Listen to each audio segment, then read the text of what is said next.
அரசியல் செயற்பாடுகள் எப்படி சென்று கொண்டிருக்கிறது? அரசியல் செயற்பாடுகள் விரும்பத்தக்க வகையிலே அல்ல, இருந்தாலும் அரசியல் செய்ய வேண்டிய சூழ்நிலையிலே நாங்கள் செய்து கொண்டிருக்கின்றோம். அது என்ன தகாத? அதாவது மக்களுக்கு சேவை செய்யக்கூடியதான் அரசியலுக்கு வர்றோம்.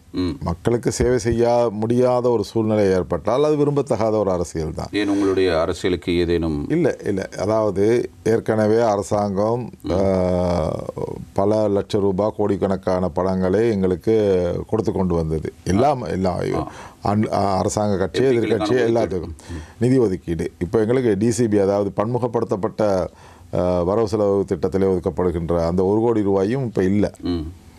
அப்போது எங்களால் மக்களுக்கு ஏதாவது செய்யக்கூடிய ஒரு சூழ்நிலையிலே இன்றைக்கி இல்லை. எந்த அமைச்சுக்கு போனாலும் அங்கே பேசுகிறது காசு இல்லை, செய்ய முடியாது. இதை இப்போ செய்ய முடியாது, ஒரு ரோடு போட முடியாது, ஒரு தண்ணி எடுத்து கொடுக்க முடியாது, ஒரு பாதை அபிவிருத்தி செய்ய முடியாது. இப்பாற சூழ்நிலையிலே இன்று பாராளுமன்ற எம்பிக்கள் மிகவும் கஷ்டத்துக்குரிய சூழ்நிலை இருக்கிறாங்க. சில நேரம் கோயிலுக்கு வந்தால் நாங்கள் கையிலிருந்து தான் கொடுக்க வேண்டிய சூழ்நிலை ஏற்பட்டிருக்கிறது. ஹார்ட் பேஷண்ட் வந்தால், கிட்னி பேஷண்ட் வந்தால் எல்லாமே கையில் தான் கொடுக்க வேண்டியிருக்கு. முந்தினா அந்த நிதிகளில் ஏதாவது ஒதுக்கி அப்படி செய்து நாங்கள் அவர்களுக்கு உதவி செய்யக்கூடிய, அப்போ மக்களுக்கு உதவி செய்யக்கூடிய ஒரு சூழ்நிலையில் இன்று பாராளுமன்ற உறுப்பினர்கள் இல்லை என்பதுதான் என்னுடைய கருத்து. அதனால தான் நான் சொன்னேன், அந்த எங்களுடைய இந்த விரும்பி செய்கின்ற ஒரு அரசியலாக இன்று இருக்கவில்லை. உங்களுடைய நிலைமை எப்படி என்றால் மக்களுடைய நிலைமை இதுவிட மோசம். இன்று ஆஸ்பத்திரிகளிலே மருந்து இல்லை, சாப்பாட்டு பொருட்களுக்கு மிகவும் கஷ்டமான ஒரு சூழ்நிலை.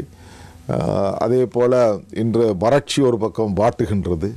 இதுவும் மக்கள் ரொம்ப கஷ்டமான ஒரு சூழ்நிலையில் இருக்கின்றார்கள். இவ்வாறான சூழ்நிலையிலே இன்று மக்கள் நல்ல முறையிலே இந்த நாட்டிலே சீவிக்கிறதாக எங்களுக்கு தெரியவில்லை. அதாவது நான் ஒன்று சொல்லலாம், இன்று சென்னையிலே நல்ல மழை பெய்கிறது. அதாவது எங்களுடைய பக்கத்திலே இருக்கின்ற ஒரு ஸ்டேட், இந்தியாவினுடைய பகுதி, வளமையாக சென்னையில் மழை பெஞ்சால் இங்கே அநேகமாக பெய்யும் மழை. அது வளமையாக ஒரு இந்த எங்களோட வெதர் கண்டிஷன் அப்படி தான் இருக்கும். ஆனால் இப்போ அங்கே பெய்யுது, இங்கே பெய்யுது இல்லை. இப்போ நான் காலை நியூஸில் பார்த்தேன் 5 நாளைக்கு தொடர்ந்து மழை இருக்குன்னு சொல்கிறாங்க. இங்கே மழை இல்லை. ஆனால் அங்கு வெயில் அகோரமாக சில இடங்கள் உச்சத்தில் இருந்த இடத்தில் தமிழ்நாட்டில் இங்கே மழை பெய்து கொண்டிருந்தது. இல்லை இங்கேயும் இப்போ 2-3 மாதமாக எங்களுக்கு தேவைப்பட்ட மழை கிடைக்கவில்லை. அதனால தான் இந்த வறட்சி கூடுதலாக இன்று இருக்கின்றது.